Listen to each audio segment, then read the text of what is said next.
Ladies and gentlemen, welcome to the Manned Spacecraft Center. This is the Apollo 11 press conference. The format today will consist of a 45-minute presentation by the Apollo 11 crew, followed by question and answers. At this time, I'd like to introduce the Apollo 11 crew, astronauts Neil Armstrong, Michael Collins, Edwin Aldrin. Neil?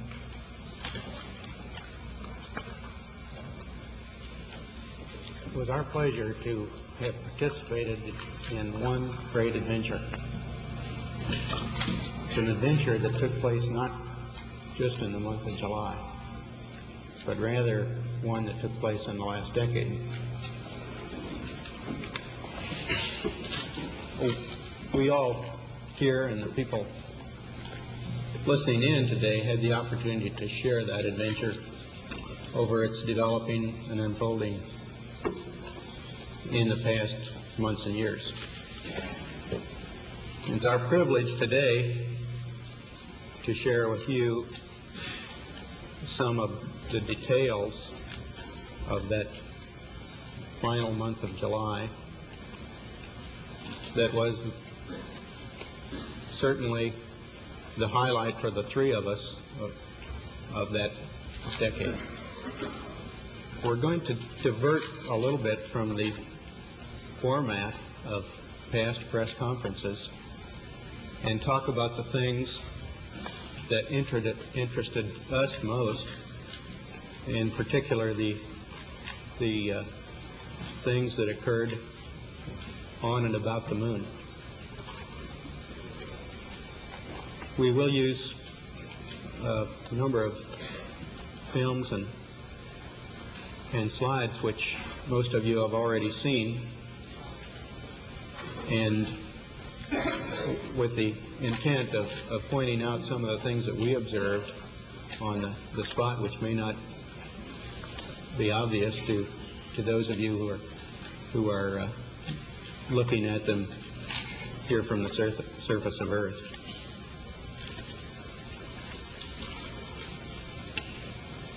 The flight, as you know, started promptly. And I think that was characteristic of all the events of the flight. The Saturn gave us one magnificent ride, both into Earth orbit and on a trajectory to the moon.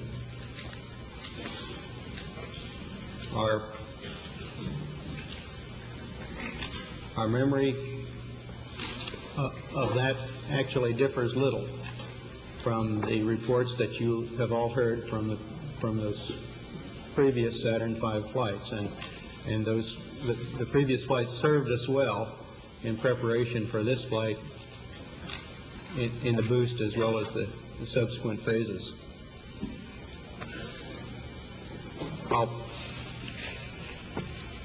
We would like to skip directly to the translunar coast phase and undockings, the transposition and docking sequence.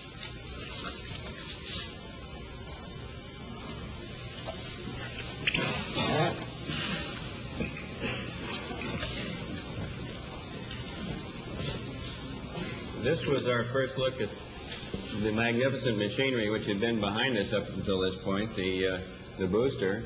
Of course, the first and second stages have long since separated, but this shows the LEM nestled inside the third stage, the S4B, after the translunar inject burn.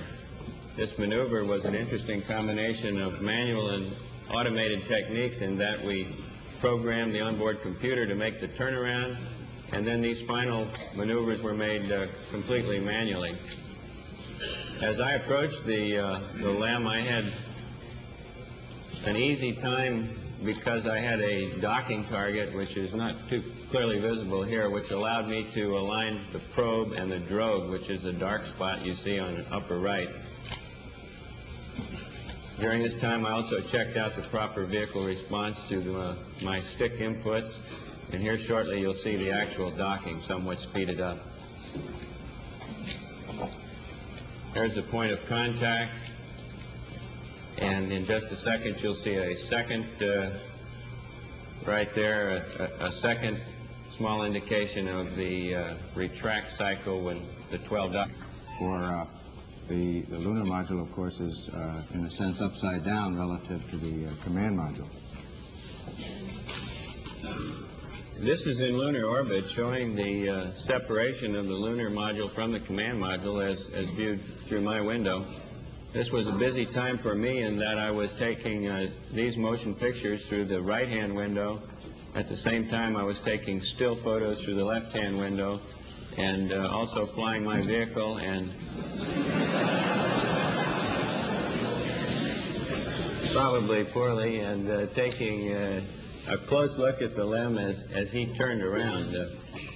My most important job here was to make sure that all his landing gear were down and properly locked prior to his gives you a better idea of the detail available with the 70 millimeter. Of course, this is a still, and shows the LEM either right side up or upside down. I'm not sure which. It looks more like, to me, it looked more like a praying mantis than it does a first-class flying machine in this view, but it was a beautiful piece of machinery.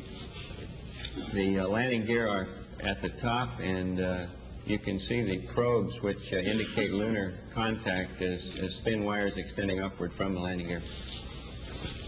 Of course, before we could undock, as is shown in this picture, we had to complete the activation. Now, the day before we undocked, we entered the LEM and went through an entire switch configuration check, and we exercised the various communication modes. In retrospect, since we did have a little bit of communication problems on the following day during powered descent, we would recommend that we might make a more thorough check of this on the day before descent. On the day that we did finally enter the LEM for the landing maneuver, we went through a staggered sequence of suiting, and we found that with all the simulations that we had run back here in Houston, or with Houston tied with our simulations in the Cape, that we were quite confident that we would be able to complete this LEM activation in a given time period, which was approximately 4 hours. We managed to get 30 minutes ahead of the time, and it allowed us to get a more accurate platform alignment check at one point.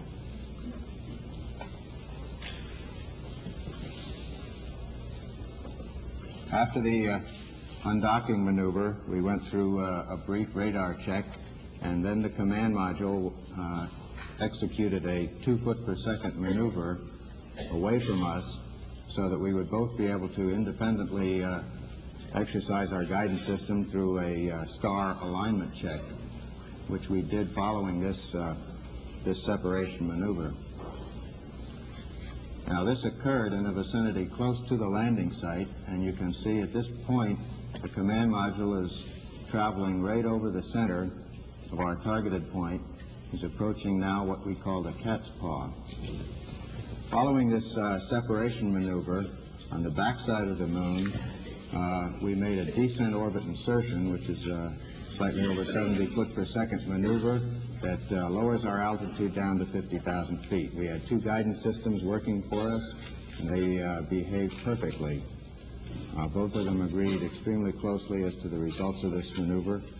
Following this, we used the radar to confirm the actual departure rate from the command module. This is a view of the descent trajectory area as viewed through the LEM window during our activation. In the bottom right of the photograph is the crater Maskelyne, and in the bottom center is the final phases of the descent. The landing area itself is in the smooth area at the top of the picture, just before we arrive at the shadow, or what's called the terminator. We had seen a number of pictures from Apollos 8 and 10, which gave us an excellent understanding of the ground track over which we would pass during the descent. We're now looking out the right-hand window of the crater, and there's Maskelyne W. It occurred approximately 2 to 3 seconds late, and degraded our ability to determine not only our altitude and altitude rate in the final phases, but also, and probably more importantly, our translational velocities over the ground. It's quite important not to stub your toe during the final phases of touchdown. And once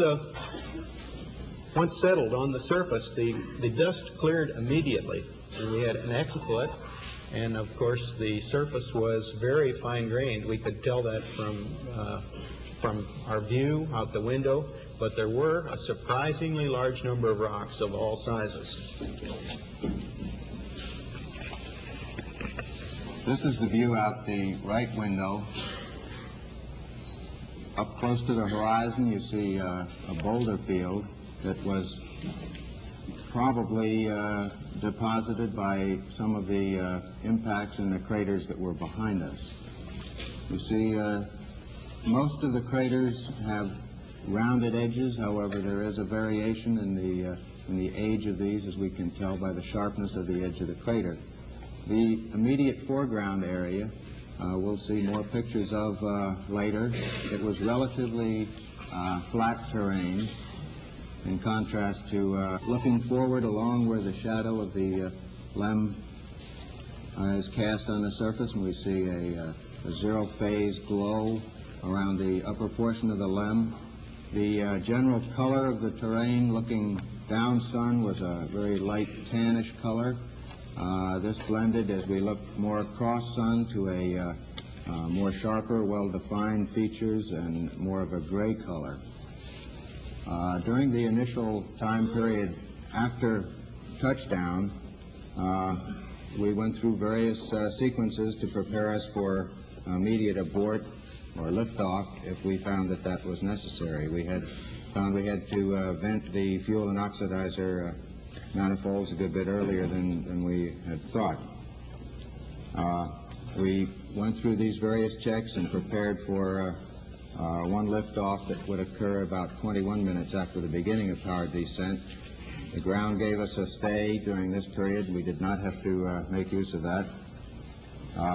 We then proceeded at that point into our simulated countdown, which consisted of checking our guidance systems. We made use of a gravity align feature where the inertial platform of the primary guidance would use the gravity vector to determine the local vertical. We would then compare this with the alignments that we had previously. We also made use of the stars through the telescope and aligning a crosshair by rotating the field of view until the crosshair superimposed on the star. This would give us the angular measurement of the star within the field of view of the telescope. We'd then determine the distance out by aligning another reticle spiral on this. We went through an averaging technique on board and then fed this information into the computer, and this came up with our various alignment checks. This was all in preparation for a possible liftoff that would occur about 2 hours after touchdown as Mike and Columbia came over for the first revolution. The ground network gave us a stay, and we continued briefly through the remainder of this checklist in our simulated countdown. And at this point, we terminated and powered down many systems on board the spacecraft and went into an E period.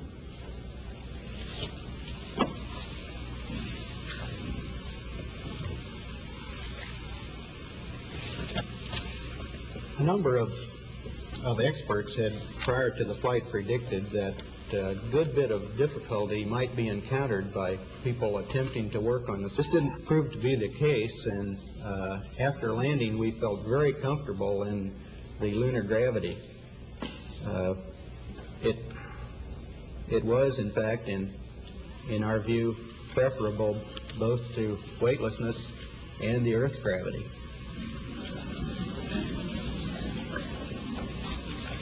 This led us to believe, this in conjunction with the fact that all the systems in the LEM were operating magnificently and we had very few problems, to go ahead with the surface work immediately. We predicted that we might be ready to leave the LEM by 8 o'clock, but those of you who followed on the ground recognize we missed our estimate by a good deal. This was due to a number of factors. One, we had house cleaning to perform, food packages, flight plans, and all the items that we'd used in the previous descent to be stowed out of the way and prior to depressurizing the lunar module. It took longer to depressurize the lunar module than we had anticipated, and it also took longer to get the cooling units in our backpacks operating than we had expected. In sum and substance, it took us approximately an hour longer to get ready than we had predicted. When we actually descended the ladder, it was found to be very much like the lunar gravity simulations we had performed here on Earth. And no difficulty was encountered in descending the ladder. The last step was about 3.5 feet from the surface, and we're somewhat concerned that we might have difficulty in re-entering the LEM at the end of our activity period, so we practiced that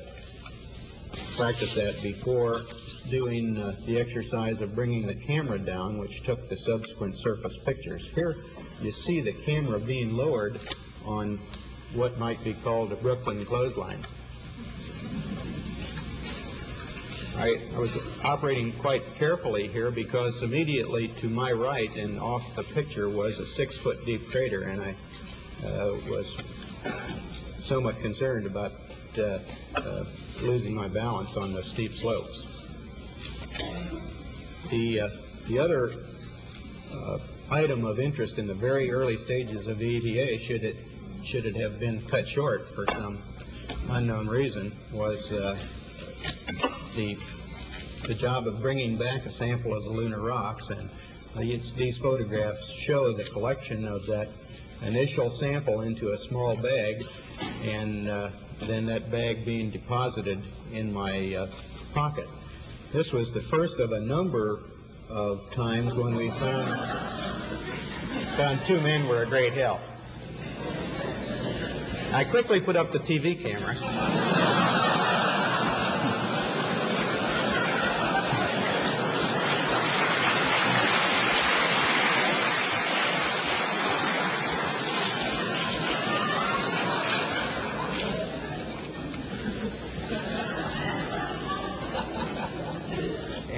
And then, more leisurely, Buzz and I joined together to erect the American flag. We found on a number of occasions that we were able to help each other in many ways on the surface. You probably recall the times that I got my foot caught in the television cable and Buzz was able to help me extract it without falling down.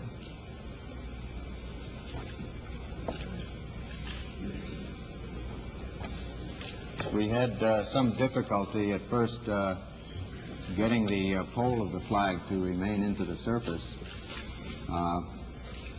In penetrating the surface, we found that most objects would go down about 5, maybe 6 inches, and then it would meet with a gradual resistance.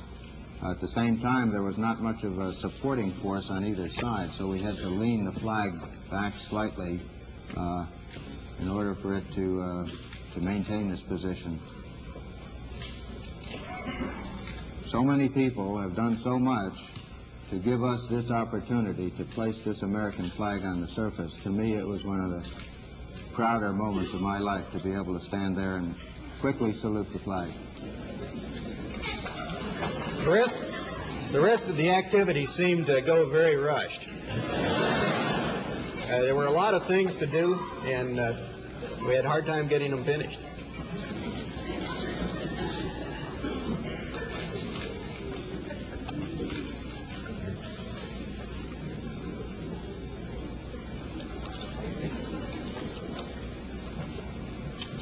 We did find that mobility on the surface was, in general, a good bit better than perhaps we had anticipated it. There was a slight tendency to be more nearly toward the rear of a neutral stable position.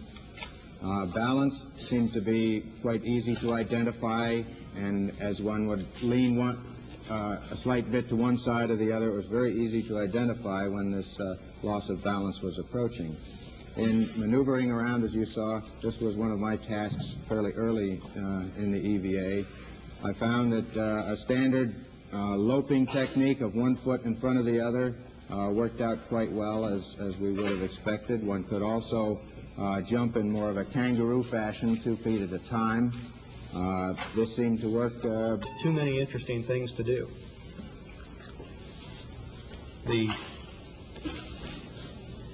The surface, as we said, was fine-grained with lots of rocks in it. It took footprints very well, and the footprints stayed in place. The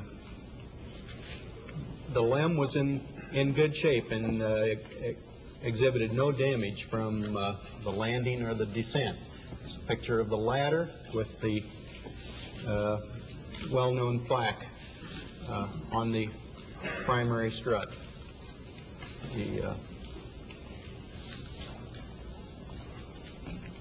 There was a question as to whether the LEM would sink in up to its knees.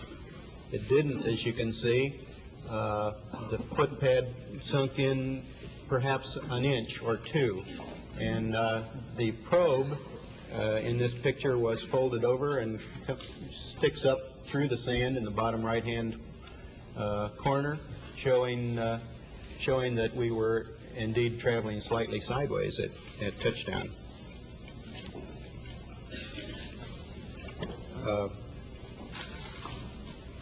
There were a wide variety of surfaces. Here Buzz is standing in a small crater, and it gives a very good picture of the rounded rims of the what we believe are very old features. The two experiments that you saw in the previous picture were deployed in the scientific equipment bay.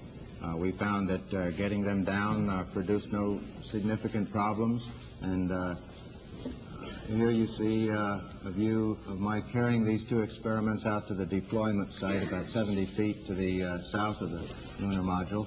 You have a very good view of the varying depths of this upper surface layer. You see that along the crater rim, the small crater rim off to my left, along this the upper surface appears to be about 2 to 3 inches, and the subsurface has a slope that is rather ill-defined, and one has to be very careful in treading your way around these very small craters. Any long excursions, I feel, would take a good bit of attention as you're moving along to avoid walking along or down the slope of some of these smaller craters. This is the passive seismic experiment that was deployed and has been giving us good returns on the interactions of the moon. We had a little difficulty deploying one of the panels. I had to move around to the far side and release a restraining lever, and then the second panel came out. We had a little bit of difficulty determining, as Neil said, the exact local horizontal. And I think this is due to the decrease in the cues that a person has as to which way up really is. One has to lean a little bit more off to the side before you get this body cue that you're approaching off balance. And of course the terrain varied considerably in this area.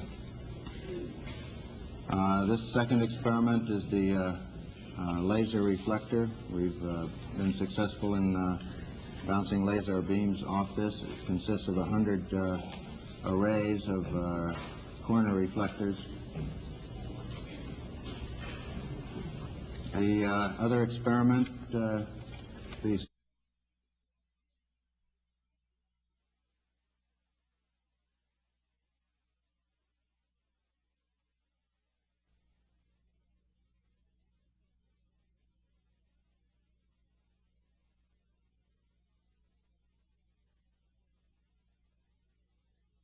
core tube into the surface. We collected 2 different core tube samples.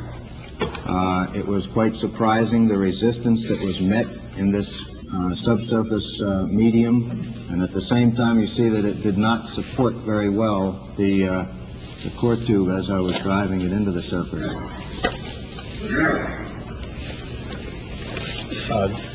This is a double picture. It's actually a stereo picture of fine particulate material in the moon. This is taken from a glass, and the analysis of the cause for that characteristic is of extreme interest to the scientific community. Second picture taken with that scientific camera shows the nature of the clods of lunar surface material. And this picture shows the 80-foot crater, which that you observed earlier in the motion picture footage during the final phases of descent. We had very much hoped that this crater would be deep enough to show the lunar bedrock. It was about 15 or 20 feet deep, and although there are rocks in the bottom, there are no evidences on the inner walls of actually getting a picture or a view of the lunar bedrock. We deposited several items on the lunar surface. I'm sure you're aware of these. One was a disk with 73 messages from nations of the world. There was a patch from Apollo 1 and various medals from the cosmonauts. We also elected as a crew to deposit a symbol which was representative of our patch, that is the U.S. Eagle carrying the olive branch to the lunar surface, and we thought it was appropriate to deposit this replica of the olive branch before we left. This, after re-entering the LEM, we could see the effects of her in the area where the majority of the walking took place. However, in the left side of the picture where it is not as dark, there was also a good bit of walking, and so that indicates that the walking probably just increases your ability to notice the effects of the strange lighting that Buzz talked about earlier, where the cross-sun lighting is a good bit darker than the down sun.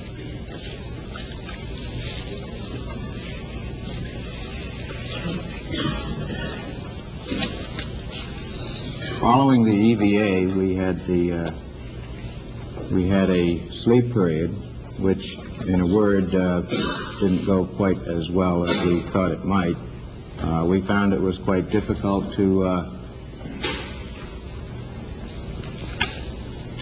keep warm when we pulled. Rather difficult for us to sleep. You see, mounted in the right-hand window, the 16-millimeter camera as it was mounted for taking the pictures on the surface. Following the sleep period, as we're approaching the liftoff point, we progressed with a gradual power-up of the lunar module, which included another star alignment up in front of the instrument panel that was used to record the various messages that were sent up to us, the whole host of numbers for the particular maneuvers that were coming up that we would copy down. We'd log these on that sort of a data sheet.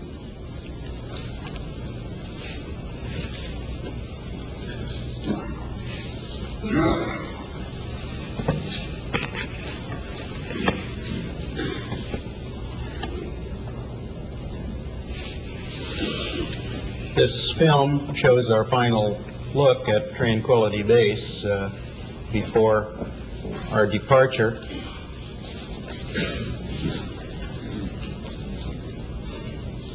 And the ascent was a great pleasure. It was very smooth. We were very, very pleased to have that engine light up.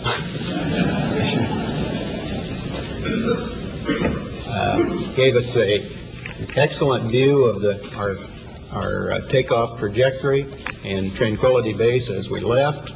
And at all times through the ascent, we could pick up landmarks that assured us that we were on the proper track. There were no difficulties with the Particular out-of-plane maneuver that had been inserted between two other sequential maneuvers. In comparison with many simulator runs, we found that this was about as perfect a rendezvous as we could have asked for.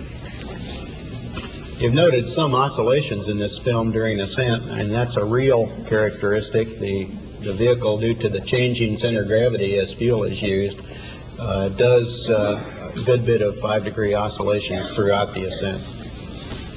This is Eagle as seen by Columbia, or perhaps half an Eagle would be better, since the Lancia,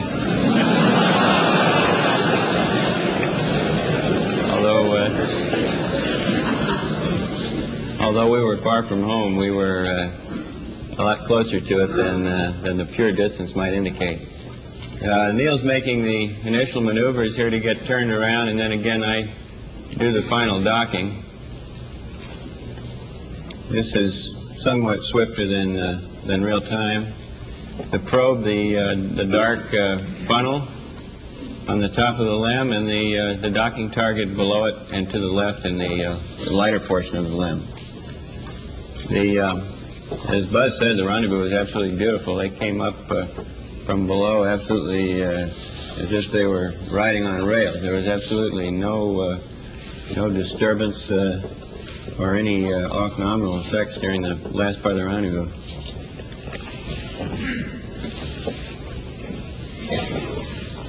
Upper right, you can see the RCS quads, and down below at this relatively close range, it had a decided three-dimensional effect and was undoubtedly one of the most impressive sights of the flight. As we left the moon after a successful TEI, this is the view that we observed. I think that at least from where I sit here on the stage, the colors that you see there are quite close to being actually representative of the moon as seen from that distance. We were sorry to see the moon go, but we were certainly glad to see the Earth return. We took a large number of photographs of the Earth on the way out and back, and had our wristwatches set on Houston time. An interesting use can be made of that. If you were looking at this picture and you looked at your watch and your watch said 7 o'clock in the evening, then you'd know that Houston is about 7 o'clock from the evening, and it's about an hour away from sunset. So it would be about 1/24th of an Earth circumference away from the shadow, which is just about 15 degrees there. So at any time, by looking at a wristwatch and looking down at the Earth, we knew what was underneath the clouds, and it aided us in some ways in picking out what we should be seeing. We could see a large number of details on the Earth's surface, certainly all the continents and islands and details, many of which you followed perhaps in our discussions over the radio communications. But it was interesting to us to find out how well we could observe weather patterns on not only the worldwide scale, which you see here, but in specific localities. This particular shot does show the coast of North America, the equatorial cloud layers, what we think is probably intertropical.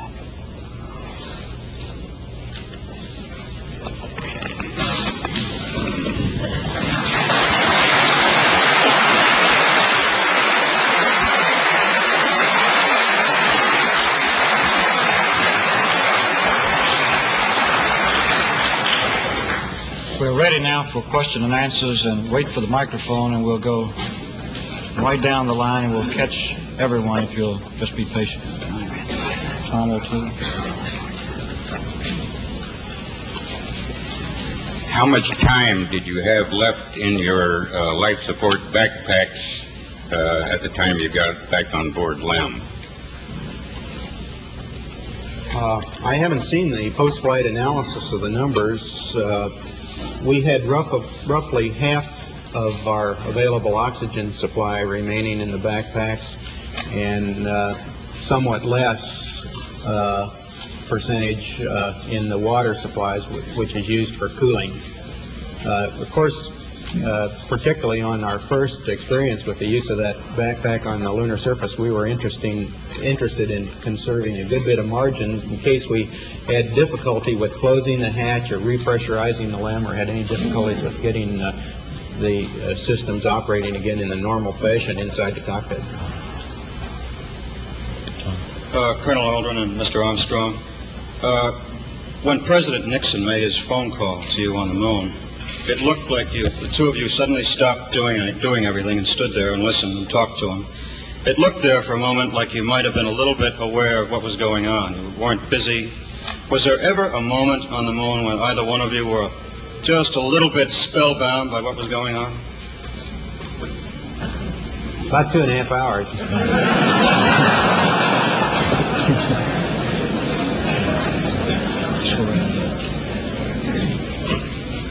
I'd like to ask Neil Armstrong when he began to think of what he would say when he put his foot down on the lunar surface, and how long he pondered the statement about a small step for man, gigantic leap for mankind.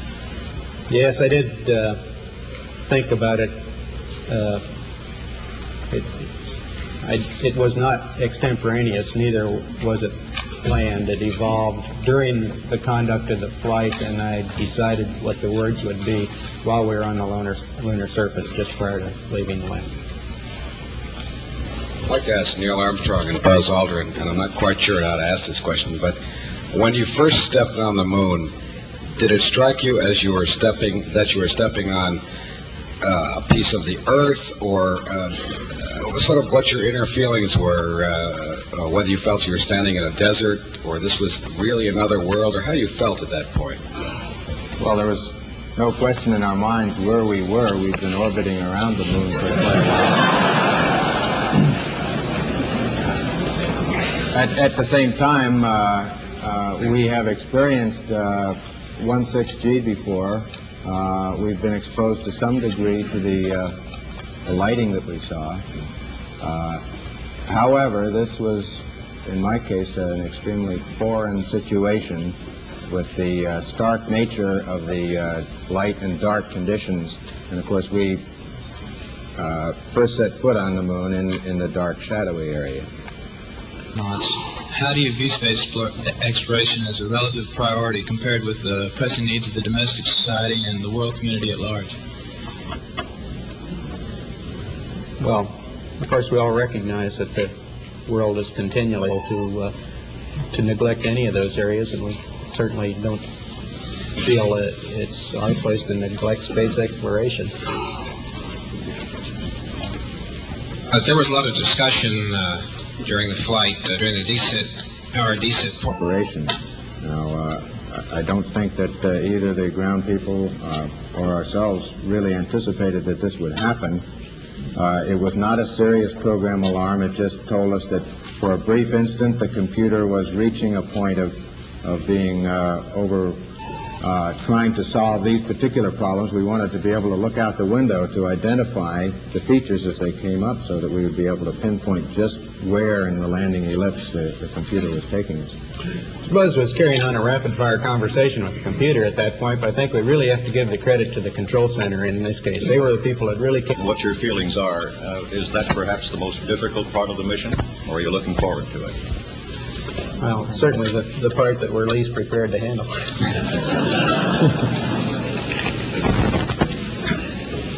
Most important piece of advice or recommendation for the Apollo 12 crew.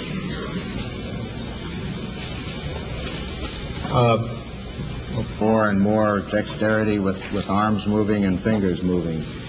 These things are under study.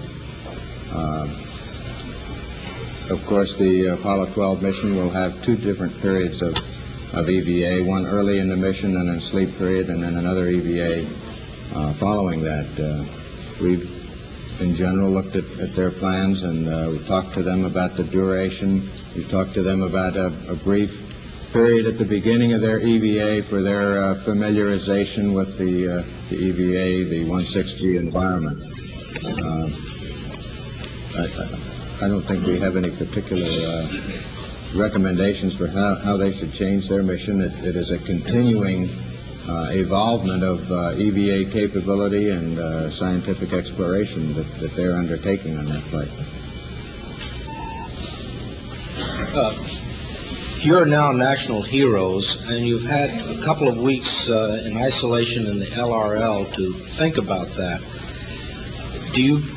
What are your initial feelings about being heroes? How do you believe it will change your lives? And do you think that maybe you'll get another chance to go to the moon, or are you going to be too busy being heroes? Long preparing is that we had to prepare for Apollo 11.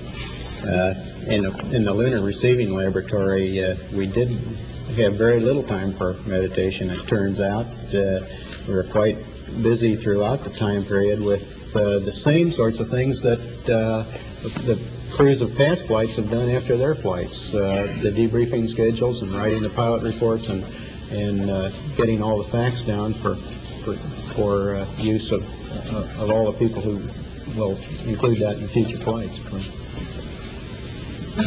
I'm struck from the movies and the still pictures by the difference in the very hostile appearance of the moon when you're orbiting over it or some distance from it, and the warmer colors and the apparently relatively more friendly appearance of it when you're on the surface. I'd like to ask Colonel Collins if he gets that same impression from the pictures, and the two of you who were on the moon, what impression you have along those lines. Well, the moon changes character as the angle of sunlight striking its surface changes. At very low sun angles, close to the terminator, or dawn or at dusk, it has the harsh, forbidding characteristics which you see in a lot of the photographs.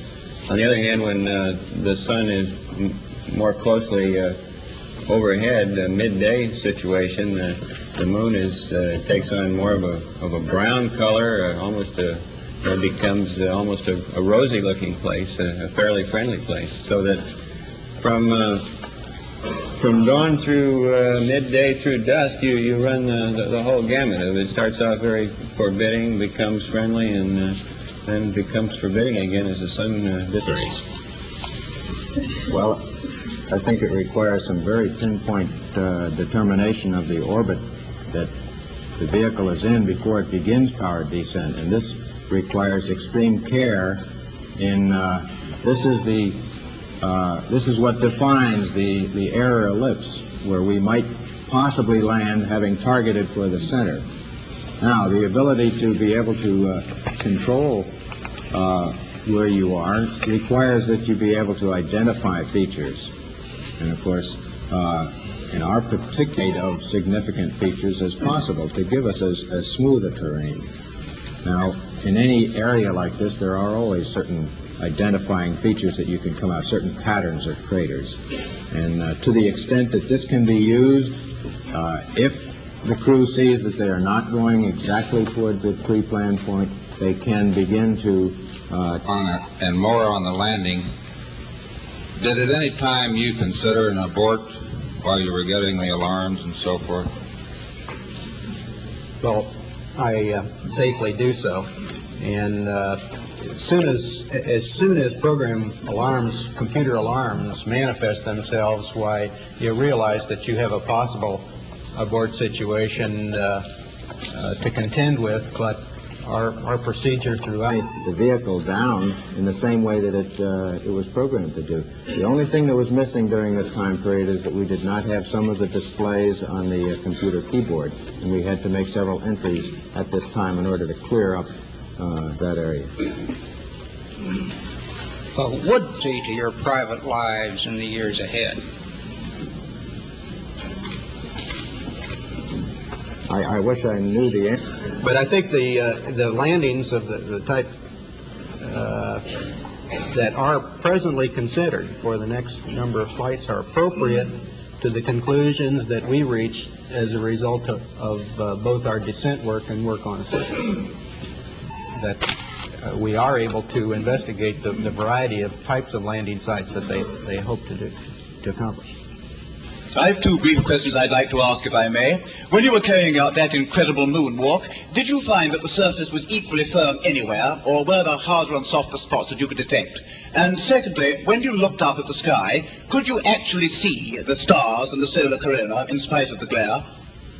In rather flat regions, the footprint would penetrate perhaps a half an inch or sometimes only a quarter of an inch and gave a very firm response. In other regions near the edges of these craters, we could find that the foot would sink down maybe 2, 3, possibly 4 inches. And in the slope, of course, the various edges of the footprint might go on up to 6 or 7 inches, and compacting this material would tend to produce a slight sideways motion as it was compacted on the material underneath it. So we feel that you cannot always tell just by looking at the terrain what the exact resistance will be as your foot sinks into a point of firm contact. So one must be quite cautious in moving around in this rough terrain. We were never able to see stars from the lunar surface or on the daylight side of the moon by eye without looking through the optics. I don't recall during the period of time that we were photographing the solar corona what stars we could see. I don't remember seeing any. Neil, you were a little bit concerned, you said, about stubbing your toe at the point of landing because the surface was obscured by dust. Do you see any way around that kind of problem for future landings on the moon?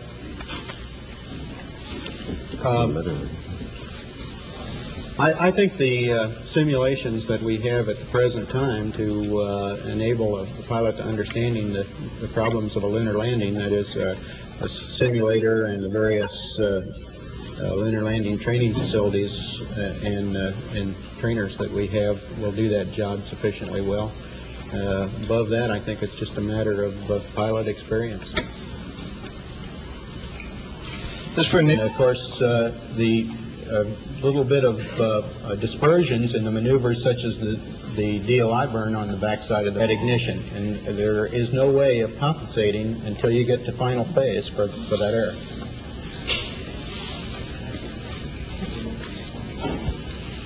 Based on your own experience in space, do you or any of you feel that there will ever be an opportunity for a woman to become an astronaut in our space program? I sure hope so.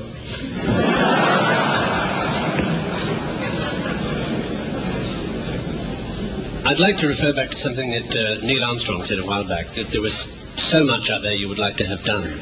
As it was, you ended up a considerable number of minutes behind schedule. Is that because the schedule was overloaded for the EVA, or can we expect all astronauts, when they reach the moon for the first time, to enjoy themselves and spend as much time doing so as you seem to? We plead guilty to enjoying ourselves. As Buzz mentioned earlier, we're recommending that we start future EVAs with a 15 or 20-minute period to get these kinds of things out of the way. Get used to the surface and what you see, adapt to the 16G and maneuvering around, and probably we just included a little more in the early phase than we were actually able to do. two questions. Where did the weird sounds, including the sirens and whistles, come from during the trans-Earth coast? So much more pronounced. This for Mr. Armstrong. Had you planned to take over semi-manual control, or was it all?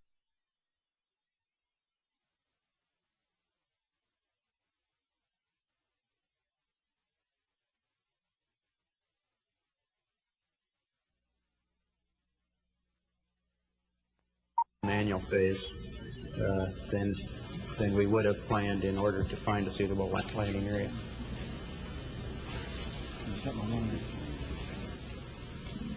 Many of us and many other people in many places have speculated on the meaning of this first landing on another body in space. Would each of you give us your estimate of what is the meaning of this to all of us?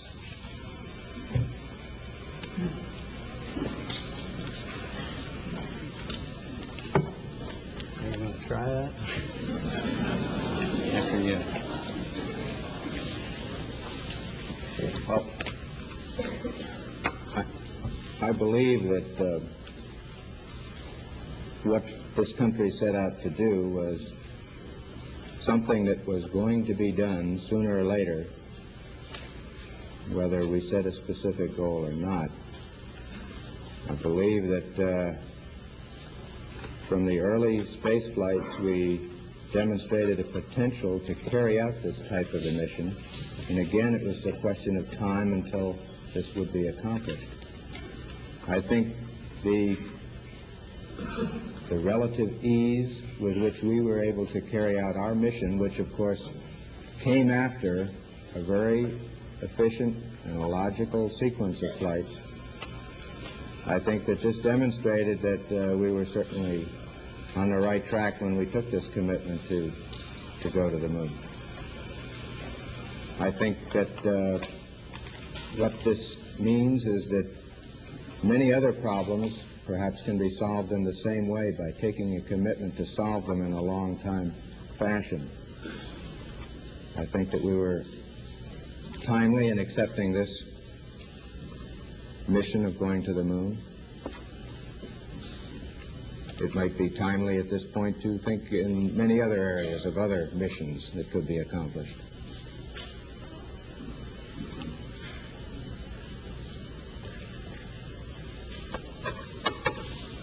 Well, everybody looking at me? Well, to me, there are near and far-term aspects to it. On the near term, I think it's a technical triumph for this country to have said what it was going to do a number of years ago, and then, by golly, do it, just like we said we were going to do it. Not just perhaps purely technical, but also a triumph for the nation's overall determination, will, economy, attention to detail, and 1,001 other factors that went into it. That's short term. I think long term, we find for the first time that man has the flexibility or the option of either walking this planet or some other planet, be it the moon or Mars or I don't know where. And I'm poorly equipped to evaluate where that may lead us to.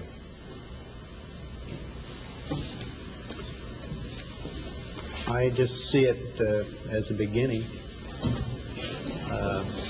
not just this flight, but in this program, which has really been a very short piece of human history,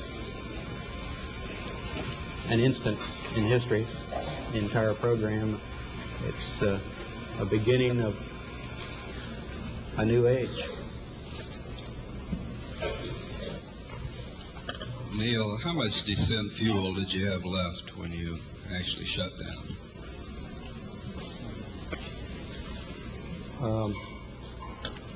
My own instruments would have indicated less than 30 seconds, probably something like 15 or 20 seconds. I think the analysis of made here on the ground indicates something more than that. Probably greater than 30 seconds, 40 or 45. That was docking. Could you tell us precisely what was going on at that time? Where you docked, and then... are you referring to the lunar orbit docking when... Mr. Armstrong, during the last few minutes there, before the landing, when the program...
You guys just about say.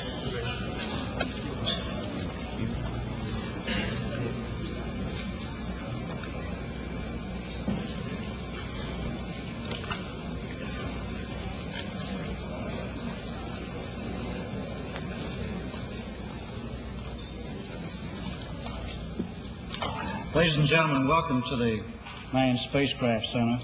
This is the Apollo 11 press conference. The format today will consist of a 45-minute presentation by the Apollo 11 crew, followed by question and answers. At this time, I'd like to introduce the Apollo 11 crew, astronauts Neil Armstrong, Michael Collins, Edwin Aldrin. Neil?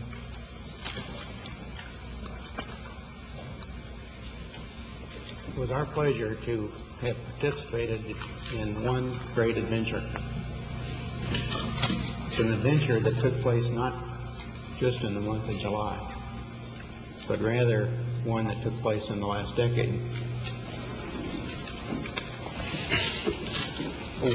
We all here and the people listening in today had the opportunity to share that adventure over its developing and unfolding in the past months and years. It's our privilege today to share with you some of the details of that final month of July that was certainly the highlight for the three of us of that decade.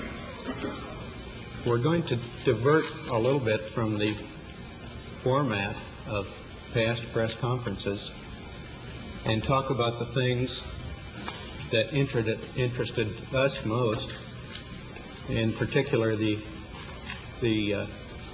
things that occurred on and about the moon.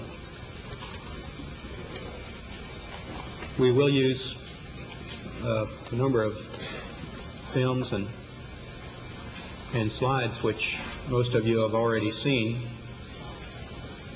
and with the intent of pointing out some of the things that we observed on the spot which may not be obvious to those of you who are looking at them here from the surface of Earth.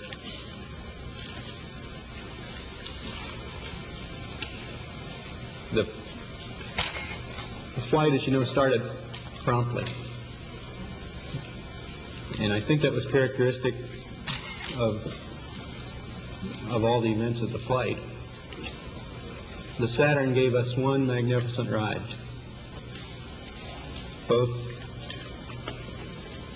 into Earth orbit and on a trajectory to the moon. Our memory of that actually differs little from the reports that you have all heard from those previous Saturn V flights, and the previous flights served us well in preparation for this flight in the boost as well as the subsequent phases.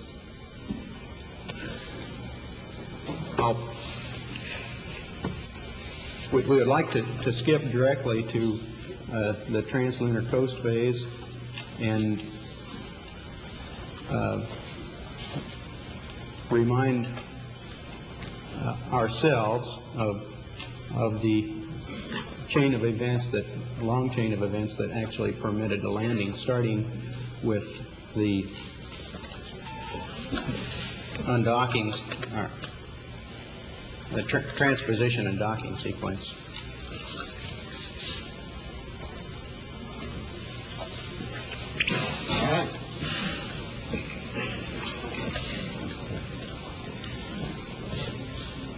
This was our first look at the magnificent machinery which had been behind us up until this point, the booster.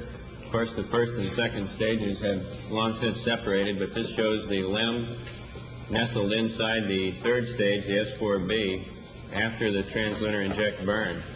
This maneuver was an interesting combination of manual and automated techniques in that we programmed the onboard computer to make the turnaround, and then these final maneuvers were made completely manually. As I approached the LEM, I had an easy time because I had a docking target, which is not too clearly visible here, which allowed me to align the probe and the drogue, which is the dark spot you see on the upper right. During this time, I also checked out the proper vehicle response to my stick inputs, and here shortly you'll see the actual docking somewhat speeded up. There's the point of contact. And in just a second, you'll see a second, right there, a second small indication of the retract cycle when the 12 docking latch is made. We made 2 entries into the lunar module. This is our first view of the inside of this. The final activation was made on the day of powered descent. On the 2 previous days, when we entered, we removed the probe and drogue and found that we had a rather long tunnel between the 2 vehicles. On entering the lunar module, one had to do a slight flip maneuver or a half gainer to get into position for the lunar module, of course, is in a sense upside down relative to the command module. This is in lunar orbit, showing the separation of the lunar module from the command module as viewed through my window. This was a busy time for me in that I was taking these motion pictures through the right-hand window At the same time, I was taking still photos through the left-hand window and also flying my vehicle and probably poorly, and taking a close look at the limb as he turned around. My most important job here was to make sure that all his landing gear were down and properly locked prior to his descent and touchdown. This is his yaw maneuver, and the white dots you see are the landing gear pads. This gives you a better idea of the detail available with the 70 millimeter. Of course, this is a still, and shows the limb either right side up or upside down. I'm not sure which. It looks more like, to me, it looks more like a praying mantis than it does a first-class flying machine in this view, but it was a beautiful piece of machinery. The landing gear are at the top, and you can see the probes which indicate lunar contact as thin wires extending upward from the landing gear. Of course, before we could undock, as is shown in this picture, we had to complete the activation. Now, the day before we undocked, we entered the LEM and went through an entire switch configuration check, and we exercised the various communication modes. In retrospect, since we did have a little bit of communication problems on the following day during powered descent, we would recommend that we might make a more thorough check of this on the day before descent. On the day that we did finally enter the LEM for the landing maneuver, we went through a staggered sequence of suiting, and we found that with all the simulations that we had run back here in Houston, or with Houston tied with our simulations in the Cape, that we were quite confident that we would be able to complete this LEM activation in a given time period, which was approximately 4 hours. We managed to get 30 minutes ahead of the time, and it allowed us to get a more accurate platform alignment check at one point.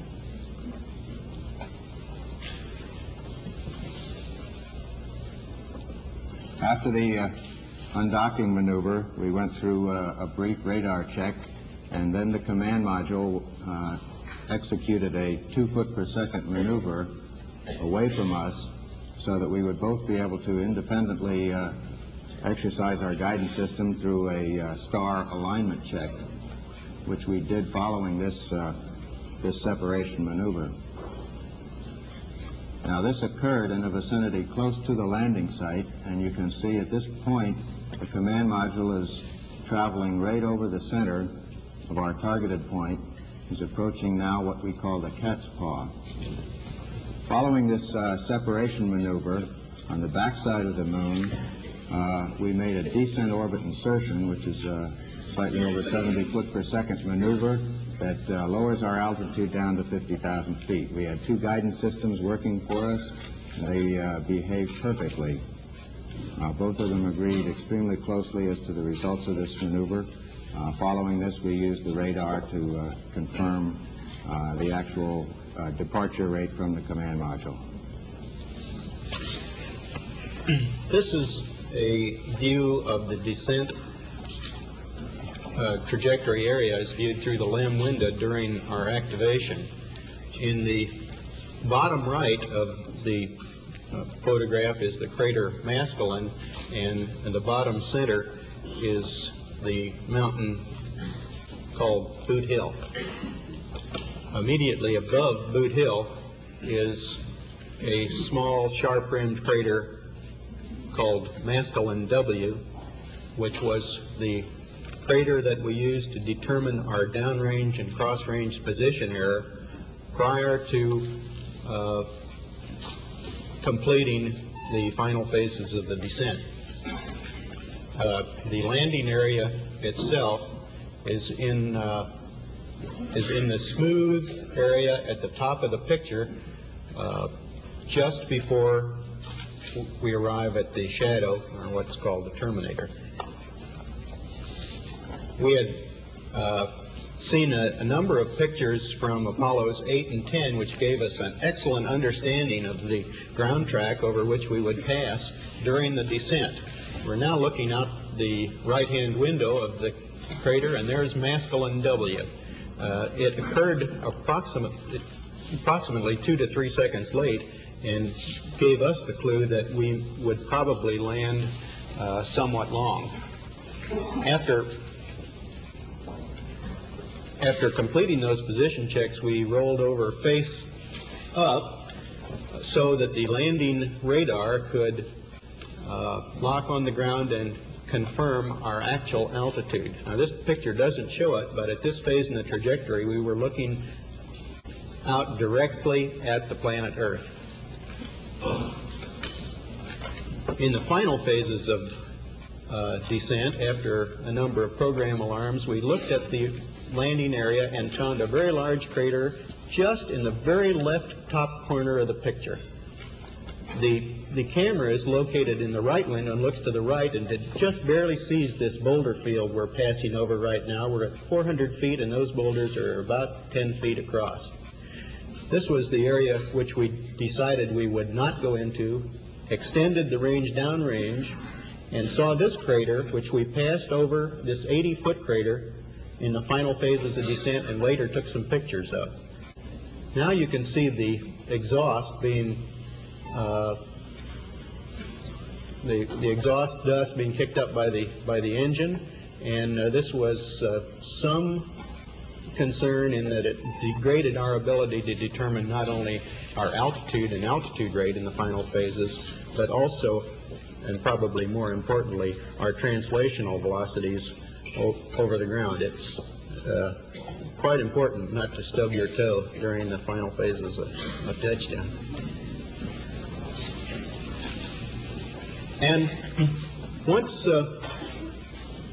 settled on the surface, the dust cleared immediately, and we had an excellent view of the area surrounding the limb. This is the view out the left window. It shows a cratered surface, pockmarked with craters up to 15, 20, 30 feet, and many smaller craters down to a diameter of 1 foot. And of course, the surface was very fine-grained. We could tell that from our view out the window, but there were a surprisingly large number of rocks of all sizes. This is the view out the right window. Up close to the horizon, you see a boulder field that was probably deposited by some of the impacts in the craters that were behind us. You see, most of the craters have rounded edges. However, there is a variation in the age of these, as we can tell by the sharpness of the edge of the crater. The immediate foreground area, we'll see more pictures of flat terrain, in contrast to some of the more rolling terrain that we could see out the front window and out the left window.